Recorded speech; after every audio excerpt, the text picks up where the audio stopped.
بسم الله الرحمن الرحيم إن الحمد لله نحمده ونستعينه ونستغفره ونؤمن به ونتوكل عليه ونعوذ بالله من شرور أنفسنا ومن سيئات أعمالنا من يهده الله فلا مضل له ومن يضلل فلا هادي له ونشهد أن لا إله إلا الله وحده لا شريك له وأشهد أن محمدا عبده ورسوله صلى الله عليه وسلم وعلى آله و صحبه اجمعین. اما بعد، دوستای عزیز، خواهران گرانقدر، برادران عزیز، در درس السلام علیکم و رحمت الله و برکاته.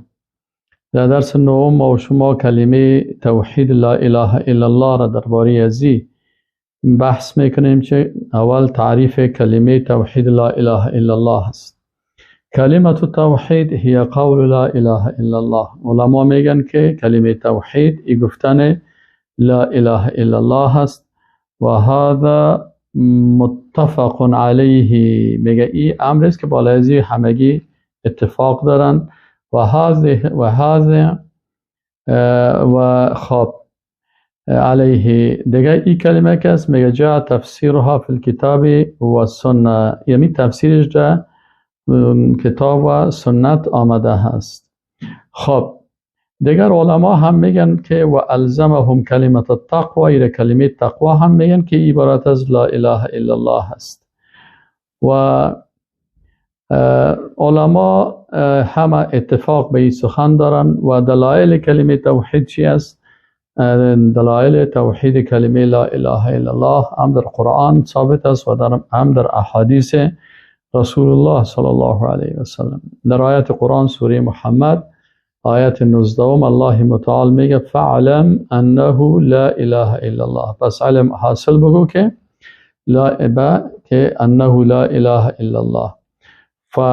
و در قسمت کافرات چی میگه؟ انهم كانوا اذا قیل لهم لا اله الا الله. کافرات چی عادت داشتن؟ منافقین و مشرکین که وقتی برشان گفته میشد که لا اله الا الله بگوین، اینا تکبر میکردن. و در احادیث هم ثابت است. امام بخاری رحمه الله میگه که عن ابن عمر قال رسول الله صلی الله علیه و سلم بنی الاسلام علی خمس. میگه رسول الله صلی الله علیه و سلم فرمودن که اسلام با 5 بنا شده که اولش چی است؟ شهادت ان لا اله الا الله و ان محمدا رسول الله. پس این در حدیث صحیح بخاری، این هم در احادیث هم ثابت شده است. خب معنای کلمه لا اله الا الله چی است؟ اگر ما و شما میم سر معنای کلمه لا اله الا الله بحث میکنیم، اینجا ما و شما میبینیم که لا ایرا علما میگن نفی هست. لا منفی هست. وقتی که عرب ها یک چیز را میگن لا نیست و اله معبود میگن. معبود یعنی اینجا انسان مسلمان وقتی که کلمه میخوانه اول میگه لا اله نیست، معبودی، یعنی معبودی به حق و معبودی که مستحق عبادت باشه. یعنی تمام از اینا چی میشن؟ نفی میشن. و الا الله، باز اینجا الا که حرف استثناء هست، یعنی معبود به حقی که مستحق باشه که ذاتش عبادت شوه و احکام و شریعتش اطاعت شوه نیست الا الله، بغیر از الله سبحانه و تعالی. بنابراین در این کلمه معبودان باطل و قانونگذارهای طاغوتی کل از اینا نفی میشن. و این سبحان الله علما میگن این معنای زیر حتی میگه مشرکین میفهمیدن. وقتی که برای مشرکین مثلا وقتی روز ابو جهل و امیه ابن خلف و ولید ابن مغیره و دیگه کلانای طاغوتا، اینا وقتی که جمع شدن و رسول الله صلی الله علیه و سلم برشان گفت که بگوین لا اله الا الله، اونا در جواب چی گفتن؟ اجعل الالهه الها واحد. گفتن آیا این پیغمبر میخواد که کل الهه اونا چی میگن؟ الهه جمع اله هست. اله معبود خدا میگفتن. الهه عمو بت‌هایی که در 4 اطراف کعبه 360 بت بود. 360 خود در اطراف کعبه بود. در خانه هر کدامش 3-4 تا بت بود و مجسمه بود به نام‌های مختلف عجیب غریب در هر منطقه. پس این اینا میگفتن که آیا پیغمبر آمده که کل این معبودا را یک معبود قرار بده؟ ان هذا لشیء عجاب. گفتن این بسیار جای چی هست؟ جای تعجب است. امام طبری رحمه الله در تفسیر امی آیت یک روایت می نویسد. چی میگه؟ میگه عن سعید بن جبیر قال، سعید بن جبیر میگه رضی الله عنه گفت مرض ابو طالب، ابو طالب که کاکای رسول الله صلی الله علیه وسلم بودن، میگه ای وفات شدن. قال فجاء النبي صلی الله علیه وسلم یعوده، رسول الله صلی الله علیه وسلم به عیادتش آمد. فکان عند رأسه مقعد رجل، میگه در بالای سرش جای فقط برای یک نشستن یک شخص بود. فقام ابو جهل از اینجا خیست و برخاست. یعنی ببینید که اونا با شخصیت پیغمبر صلی الله علیه و و برای ازیش احترام داشتن که در مجلس داخل میشن. این خیست از جای خود. ابو جهل خطرناکترین دشمن الله و رسولش. فجلس فیه، رسول الله صلی الله علیه و سلم نشست. فشکه النبی صلی الله علیه و سلم الی ابی طالب، این کل مشرکین که اینا به عیادت آمده بودن کلشان شکایت کردن پیش کی؟ پیش ابی طالب. و قالوا، برش چی گفتن؟ قالوا انه یقع فی آلهتنا، گفتن که ایو در باره معبودان ما یعنی واقع میشه، یعنی معبودان ما را هر چیز میگه. در اینجا میگه فقال یا ابن اخی، میگه امی ابو طالب به رسول الله صلی الله علیه و سلم گفت که ای برادر زاده من، اینا از تو شکایت میکنه که درباره معبوداتشان چیزایی میگی. قال خب، قال یا هم اینی اریدهم علی کلمه تدین لهم به العرب، میگه گفت که من برشان از یک کلمه صحبت میکنم که تمام عرب ها و تمام اینا بر از اینا چی شوند؟ کل از اینا بر از اینا تسلیم شوند. تدین لها کل العرب، تمام عرب ها بر از اینا چی شوند؟ تسلیم شوند. و عجم ها هم بر از اینا چی کنن؟ و اینجا گفت که تدین لهم العرب، عرب ها بر از اینا دیندار شوند و تؤدی الیهم العجم الجزیه، و عجمی ها بر از اینا چی کنه؟ بر از اینا جزیه بده. دیگه میگه قال، میگه گفت که و ما هی ای چی هستی؟ کدام سخنی است که خودت ایره بر از اینا چی میکنی؟ میگه رسول الله صلی الله علیه و سلم برشان گفت که این خواهمی چی هسته؟ این چیزی که ما برشان دعوت میکنم لا اله الا الله هست، لا اله الا الله. فقالوا، پس اینا گفتن اجعل الالهه الها واحده، گفت آیا اینا کل معبودا را یک معبود قرار داده است؟ عجب است. پس ان هذا لشیء عجاب، این یک چیزی چی است؟ این تعجب است. یعنی اینا تعجب، گفت ما تعجب میکنیم که قدر معبودانی که ما داریم ایره رسول الله صلی الله علیه و سلم یک معبود میگن. پس از این معلوم میشه که حتی عموم مشرکین چون اونا عرب بودن مفهوم کلمه را میفهمیدن. جای تعجب است که یک مسلمان ایره نفهمه. پس مسلمان باید بفهمه که لا اله الا الله تمام معبودان باطله و تمام قانونگذارای باطل نفی میکنه. الا الله تخصیص عبادت و تخصیص اطاعت برای الله سبحانه و تعالی ثابت میکنه. اینه است. اینال در کلمه طیبه 8 چیز مهم است. این بسیار گپ اساسی و کلیدی هست که ما شما باید بفهمیم. در کلمه اول نفی است، باز اثبات است. در لا اله الا الله نفی میکنه و الا الله اثبات میکنه. اینال در لا اله 4 چیز نفی میشه و در الا الله 4 چیز اثبات میشه. اینو ما شما شنیدیم، اینو باید خوب دقیق بفهمیم و مطابق از این کلمه خود بفهمیم. خب 4 چیزی که نفی میکنه، این کدام 4 چیز است؟ اول نفی معبودان باطل. تمام معبودهایی که اگر ملائکه باشه، پیغمبر باشه، نبی باشه، ولی باشه، هر کسی که مردم عبادت میکنن، این باید نفی شود که نیست هیچ پیغمبری، نیست هیچ ملائکه، نیست هیچ ولی، نیست هیچ شهید، نیست هیچ درخت، نیست هیچ انسان، نیست هیچ جن، هیچ کدام از اینا نیستن مستحق عبادت. اول اگر کسی اینا را عبادت میکنه، این باید نفی کنی. این عقیده درست توحیدی هست. درست است، ما و ملائکه چی داریم؟ ایمان داریم و ملائکه مخلوقات بسیار معصوم و پاک هستند، لکن معبود نیستند. اگر کس اونا را عبادت کنه، اینمی عبادت کردنشان باطل است. ما پیغمبرها را دوست داریم و به اونا ایمان داریم، 1,24,000 پیغمبر، به کلش ایمان داریم. لکن اگر یک کسی میگه من به عیسی مسیح عبادت میکنم، برش میگم که تو در شرک مبتلا هستی. عیسی مسیح معبود به حق نیست، معبود به حق الله هست. وقتی که تو عیسی علیه السلام عبادت میکنی، تو عبادتت باطل است و معبودت معبود به حق نیست. متوجه هستین؟ اگر کسی میگه که ما اولادی پیغمبر عبادت میکنیم، برش میگیم که نه، تو لا اله نفی است، تو حق نداری که کسی دیگه را عبادت بکنی. بین این قسم چون مجسمه ها اکثرا مجسمه چی است؟ حالا نصرانی ها مجسمه عیسی علیه السلام ساختگی جور میکنن و مشرکین قریش مجسمه ابراهیم علیه السلام جور کرده بود، مجسمه اسماعیل علیه السلام جور کرده بودن و مجسمه های از اولیاء الله را میفتنی دوستای الله حسیر جور کرده بودن و قبر پرست ها قبرهای پیغمبرها را و قبرهای اولیاء الله را عبادت میکنن و رکوع و سجده میکنن. پس لا اله معنایش اینمی هست که تمام اینا که هستن معبود به حق نیستن. متوجه هستین؟ ذالک بان الله هو الحق.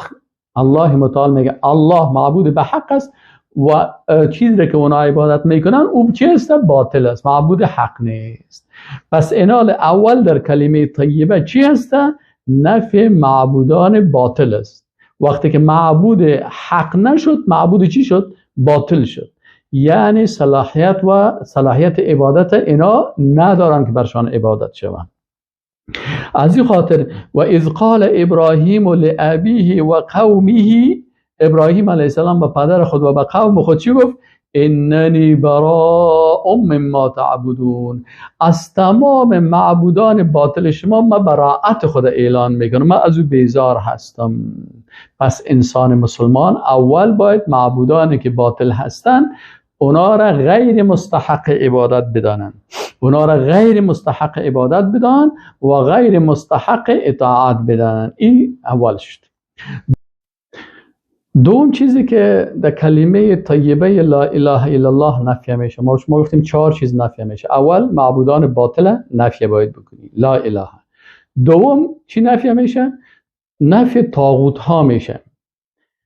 لا اله یعنی نفی تمام طاغوت. آن طاغوت ها را مثلا علمای اسلام چه قسم معرفی کردن که ما او را بشناسیم؟ علامه ابن قیم جوزی رحمه الله در تعریف طاغوت چی میگه؟ میگه معنی طاغوت ما تجاوز به العبد حده. میگه معنای طاغوتی است که یک بنده از حد خود تجاوز بکنه، من معبود او متبوع او مطاع. یا ای است که یک کسی حد خود نمیشناسه، مردم به عبادت خود دعوت میکنه، این طاغوت گفته میشه. اما اگر مثلا کسی خودش به عبادت خود دعوت نکرده، بعد از مرگش کسی او را عبادت میکنه، بازی طاغوت گفته نمیشه. کی طاغوت است؟ که یک کسی خودش مثلا دیگران را میگن بین برای من عبادت بکنین، این یکی هست، این طاغوت است. دوم متبوع هست. متبوع چی است؟ متبوع بعضی از اشخاص هست به نام عالم دین، مثل احبار، مثل رهبان، احبار علمای بزرگ و رهبان مثلا پیرهای بزرگ. اینا وقتی که فتواهای ضد شریعت الله میتن، اینا هم طاغوت گفته میشن. اینا را طاغوت متبوع میگن، طاغوتی که از اینا متابعت میشه ضد شریعت الله، یعنی فتاوایشان، اقوالشان ضد شریعت الله هست. از این خاطر وقتی که یهود و نصارا از احبار و رهبان اطاعت میکردن، الله متعال گفت اتخذوا احبارهم و رهبانهم اربابا من دون الله. اینا گرفتن احبار و رهبان خود ارباب گرفتن. ارباب جمع رب هست، یعنی این معبودان خود گرفتن، خدایان خود گرفتن. متوجه هستین؟ پس اینال ابن قیم جوزی گفت که من معبود او متبوع او مطاع. مطاع چی را میگن؟ یعنی طاغوت، یکی طاغوت معبود است که مردم به عبادت خود دعوت میکنن.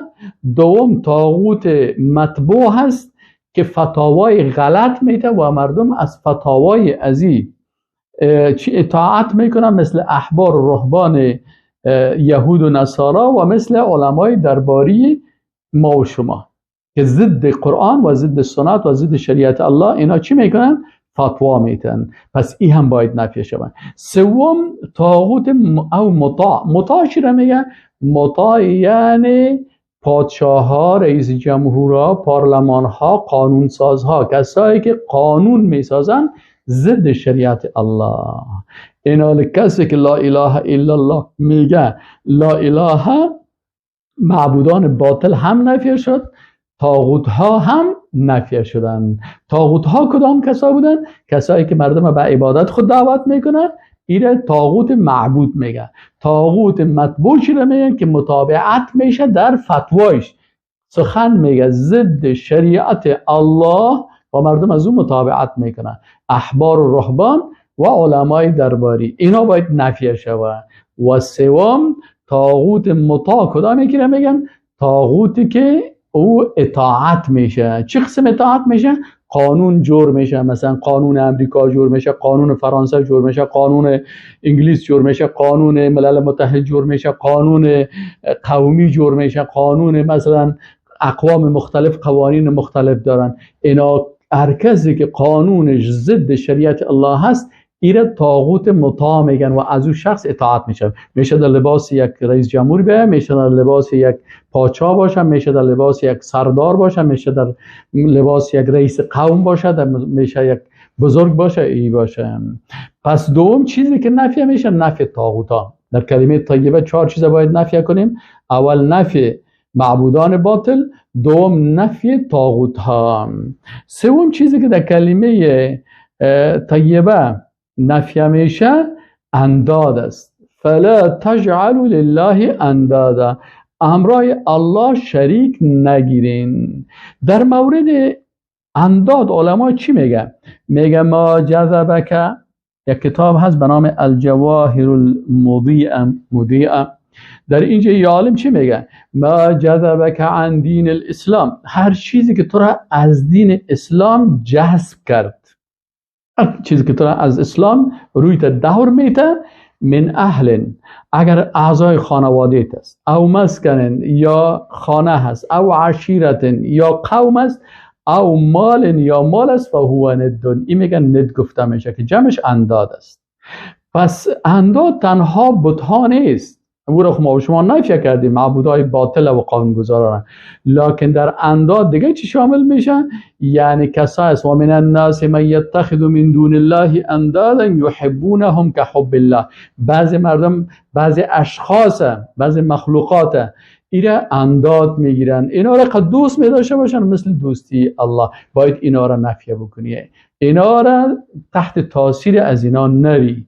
وقتی که حکم الله شد نه تحت تاثیر قوم بری، مثل قوم پرستا اکثرشان، مثلا رهبرای قومی یک ند است، این باید نفی کنی. یا رهبرای احزاب است، میگه رئیس حزب ما تو گفته، یا رئیس جمهور ما تو گفته، یا رئیس حکومت ما تو گفته. در صورتی که رئیس حکومتت یا رئیس حزبت یا رهبر قومی تو ضد شریعت الله گپ میزنه، او را باید نفی بکنی. پس در کلمه طیبه اول نفی معبودان باطل شد، دوم نفی طاغوتا شد، سوم نفی چی شد؟ نفی انداد شد. هر چیزی که تو را از دین اسلام دور میکنه، چی بتها باشه، چی قبرها باشه، چی مسکن باشه، چی خانواده باشه، چی مال باشه، چی هر چیز باشه. این دیگه. چهارم نفی ارباب است. نفی ارباب. ارباب چی را میگن؟ ارباب جمع رب هست. جمع رب و هو المعلوء المطاع بغیر طاعت الله. امام طبری ارباب چه قسم معرفی میکنه؟ میگه الارباب جمع رب، میگه ارباب جمع رب است. و هو المعلوه المطاع، و او کسی است که عبادت میشه و اطاعت میشه، یعنی کسی که او را مردم اطاعت میکنن. از چی؟ از گپایش و از سخنایش و از فتاوایش بغیر طاعت الله، بغیر از طاعت الله. طاعت الله است که تو از شریعت الله اطاعت بکن و یک شخص میخیزه ضد شریعت الله قانون میسازه، اینا یا فتوا میده. از این خاطر الله متعال میگه اتخذوا احبارهم و رهبانهم اربابا من دون الله. پس اینا چی هستن؟ عالم دیگر چی میگه؟ یک عالم دیگر میگه من افتاک بمخالفت الحق و اطعته. میگه هر کسی که بر تو مخالف حق فتوا داد، خوب میفهمی که حق اینجاست، این میخیزه یک فتوای غلط میده. خوب میفهمی که شراب حرام است، یک کسی میخیزه میگه نه شراب بخورین پروا نداره. تا این چی شد؟ اگر کس از این اطاعت کرد، این ارباب ای باید نفی شود. یک کسی در قرآن است که لا تأخذ المؤمنون الکافرین اولیاء، مؤمنا کافرها را دوست نگیرند. یک کسی میخیزه که نه کافرها، پس این چی شد؟ این رو باید نفی بکنی. متوجه هستین؟ اینال اگر کسی از اینا اطاعت میکنه، یا دموکراسی رو میاره، یا سوسیالیسم میاره، یا سکولاریسم میاره، یا ضد حجاب گپ میزنه، میگه حجاب کسی عقب ماندگی هست، اگر تو از او اطاعت کردی این ارباب تو شد. متوجه هستین؟ یا قانون میسازه ضد شریعت الهی، مثلا خودش میرقصه و مردم به رقص و به این گپا دعوت میکنه، این هم در جمله چی حساب میشه؟ در جمله امی ارباب حساب میشه. و هر کسی باز علمایی که باز میان بر از اینا فتوا میتن. متوجه هستین؟ بسیار علما رو دیده باشین، علمای درباری باز از امو رقاصه، از اونمو مجرم، از امو کسی که مثلا ضد شریعت الله گپ میزنه، حجاب و دینداری و عقیده توحید و قرآن و سنت سرزیار استهزاء و رشخندی میکنن، باز میان به نفع از اینا چی میکنن؟ فتوا میتن. از این خاطر یه عالم چی میگه؟ من افتاک به مخالفت الحق، هر کسی که بر تو فتوا داد مخالف حق و اطاعته و تو از او اطاعت کردی، ای چی شد؟ ای ارباب شد. این حال دوم کلمه طیبه 4 چیز را که اثبات میکنن. دوم گفتیم کلمه طیبه 4 چیزه چی کرد؟ نفی کرد. معبودای باطل، طواغیت، ارباب، انداد، ارباب، این 4 چیز نفی شد و معنایش هم فهمیدیم. این از کلمه طیبه که باید بفهمیم. بسیاری کسا کلمه میگه لکن معنایش وقتی که به این شکل نفهمید بیچاره از پیشش مشکل پیدا میشه. دوم کلمه طیبه گفتیم 4 چیز اثبات میکنه. 4 چیز نفی کرد، حالا 4 چیز دیگر اثبات میکنه. اینال اول چیزی که اثبات میکنه وثبت القصد مع التعظیم حبا و خوفا و رجا الکریم. این یک شاعر است، یک شعر در عقیده مثلا این شعر گفته، میگه وثبت القصد مع التعظیم، اثبات کن قصد به همراه تعظیم، حبا سومش محبت، و خوفا و رجا الکریم، و دیگه خوف و رجا. 4 چیز است: قصد نیت، تعظیم عظمت دادن به الله، حبا محبت الله، و خوف و رجا به الله. خب میایم سر از این 4 چیزی که این کلمه طیبه اثبات میکنه. اول گردانیدن نیت و قصد به الله هست. چی معنی؟ و هو کونک ما تقصد الا الله. دیگه ای چی است؟ دیگه عبارت از این هست، یک کتاب از به نام الولا والبرا والعدا فی الاسلام، ابی فیصل البدرانی چی میگه؟ میگه و هو کونک ما تقصد الا الله. اول که تو باید یک مسلمان باشی که بغیر از الله در نیتت کسی دیگر را نداشته باشی. چه قسم؟ میگه مثل ابراهیم علیه السلام. ابراهیم علیه السلام چی گفت؟ و اذ قال ابراهیم لابیه و قومه اننی براء مما تعبدون. ابراهیم علیه السلام به پدر خود و قوم خود گفت از اون چیزایی که شما عبادت میکنین من براءت میگم. باز چی گفت؟ گفت الا الذی فطرنی فانه سیهدین. بغیر از او ذاتی که مرا خلق کرده اونمو ذات است که مرا هدایت میکنه. پس وقتی گفت که اننی براء مما تعبدون لا اله و الا الذی فطرنی الا الله، این چی هست؟ لقد كان لكم في ابراهیم والذین معه، الله متعال میگه بر شما اسوه خوب چی است؟ اعتقادی ابراهیم علیه السلام است و کسایی که همراه ابراهیم علیه السلام بود.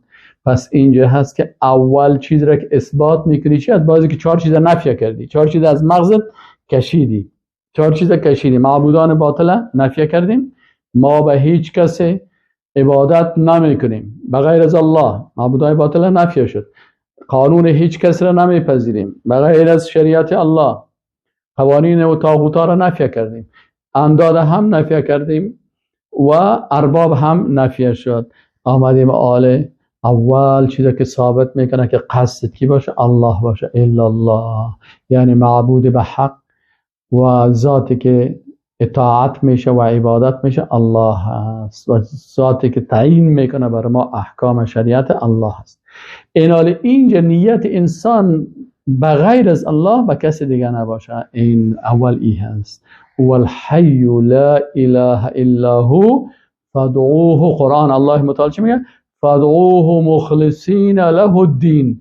الله را به اخلاص طلب بکنین، قصد به الله باشه. له الدین، دین بر زود تخصیص بتین.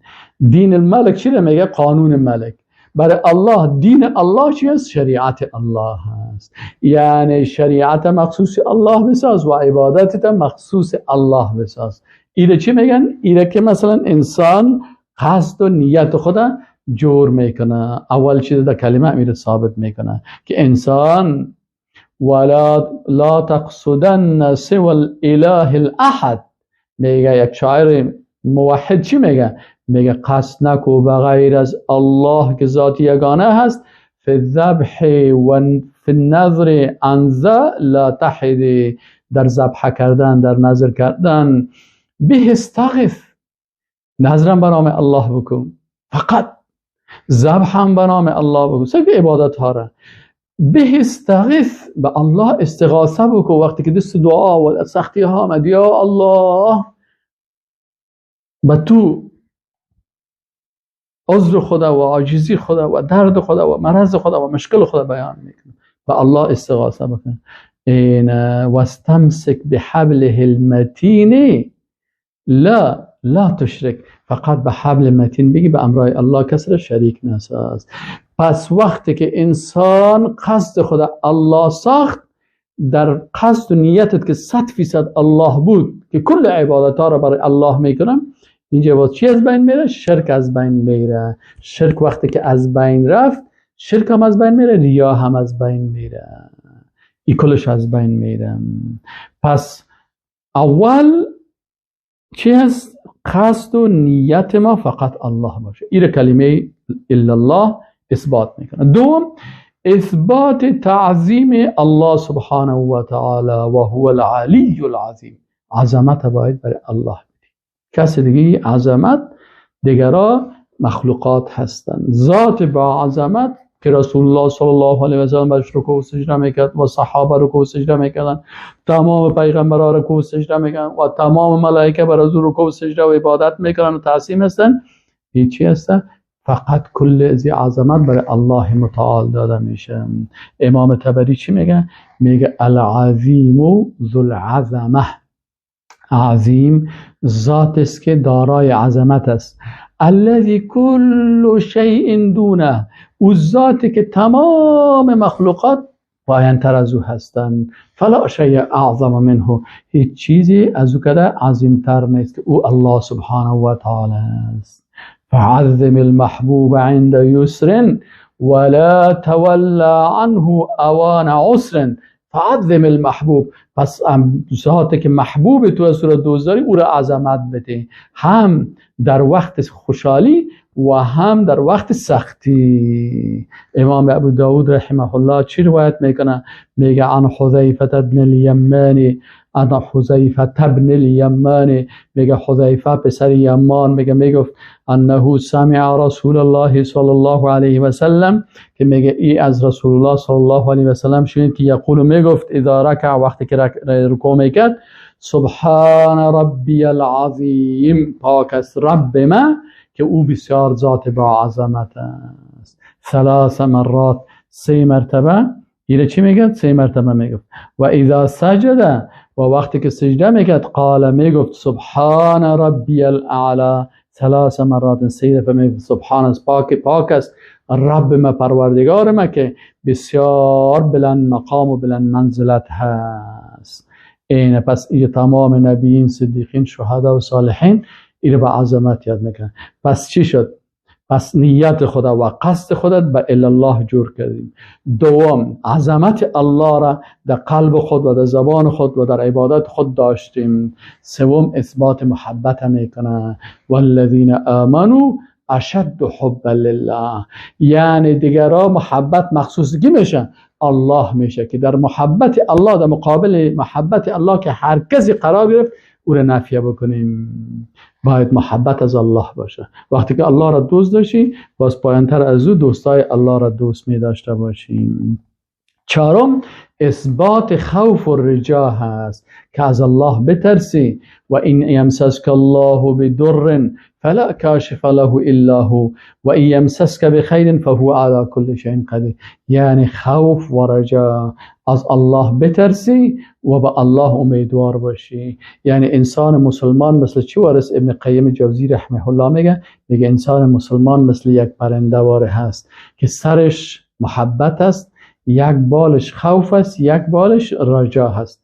میگه همین 3 چیز باید داشته باشم. اینال آیا میگه پرنده‌ای رو دیدین که اگر سرش قطع باشه پرواز کنه سقوط میکنه در زمین. پس اگر کسی محبت الله را نداشته باشه ایمانش سقوط میکنه. اگر خوف از الله نداشته باشه یک بالش قطع شوه این هم سقوط میکنه. و اگر این بال دیگهش که رجا و امیدواری به الله هست، پس انسان به الله محبت داشته باشه و به الله خوف داشته باشه و به الله رجا داشته باشه. اینی چیزهایی هستن که این چی هستن؟